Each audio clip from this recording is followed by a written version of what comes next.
Welcome back to my channel. In this video, I want to share with you guys some of the tips that I have picked up along the way of being a mother to my two children, my furry baby and my little baby, and trying to encourage a healthy relationship between the two. I have been a mother to my furry four-legged son for a little over 6 years now, and I definitely treated him like he was my baby because he is.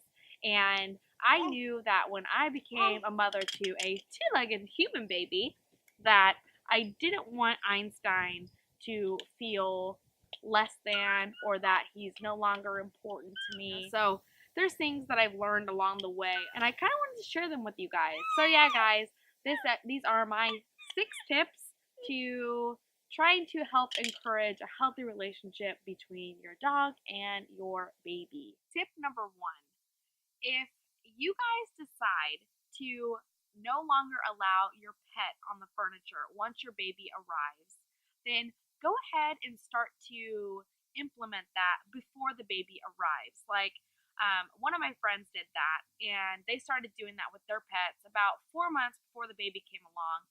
That way, once your baby does come into the world, your dog doesn't associate the baby as the reason why your dog is no longer allowed on the furniture, because at that point your dog will, for many months now, not be allowed on the furniture and won't at all associate the baby as that reason, and therefore your dog won't resent your baby. Tip number 2: when you have your baby at the hospital and whatever blanket that you've been using to wrap your baby in, you should bring that home and let your dog kind of get familiar with your baby before you bring the baby home.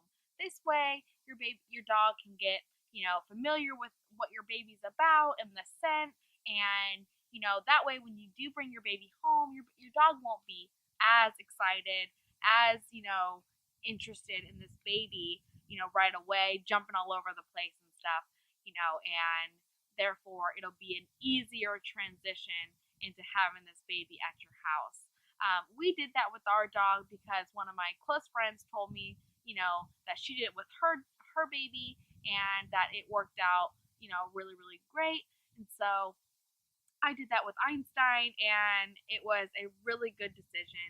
And, I highly recommend you guys give that a try. Tip number 3: encourage their relationship.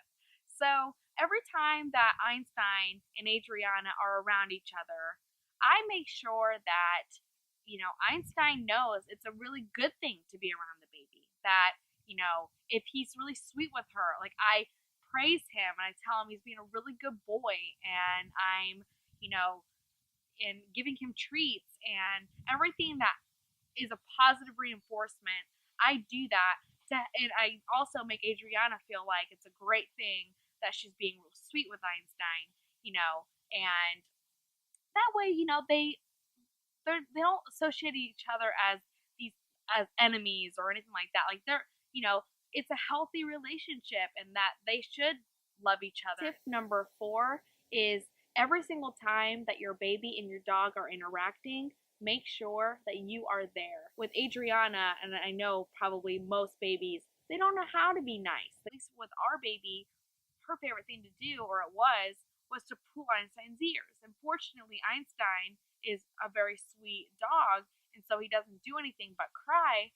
But I mean, when your dog's in pain, 9 times out of 10, their probably go-to reaction is to bite to get away from that, to whatever's causing them pain.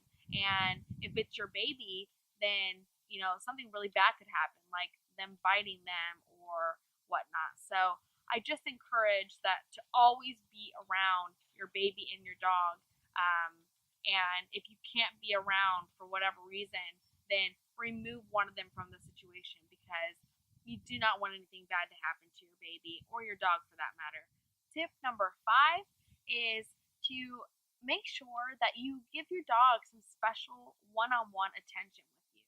I understand, as a mother myself, it's hard to find the time to spread yourself even more than you already do as a mother, but I'm telling you, even if your baby is down for bed at night and that's like the only time you have, just make a little bit of time for your dog. It'll go a long way, and your dog will appreciate that and will feel so special.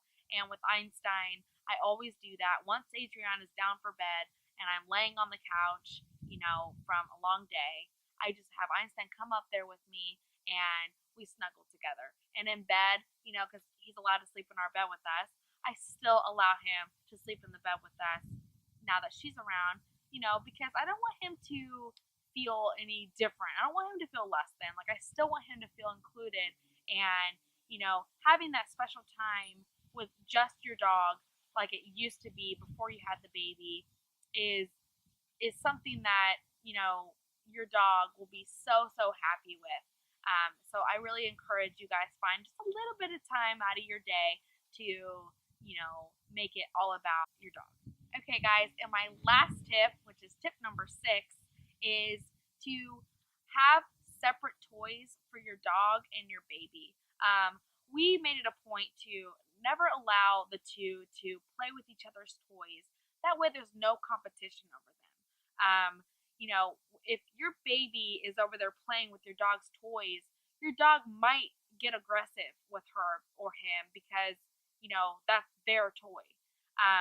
But if you just go on from the start and say, okay, here's Adriana's stuff, here's your baby's things, and here's your pet's items. Each one can't play with each other's toys. There's going to be no competition, which is going to be, it's going to save you guys from a potentially bad situation, and one that I think is very easy to implement into your daily routine. Okay, guys, so there you have it. My 6 tips to try to help encourage a healthy relationship between your dog and your new baby. I hope I was helpful in some type of way for you guys, and I'd love to hear your guys' tips and tricks, if you guys have any, to try to help encourage a healthy relationship between the two. As always, I hope you guys have a fantastic day, and if you want to see more videos from me, then please hit the thumbs up button and also subscribe to my channel, and I hope you guys have a great day. Alright, bye guys!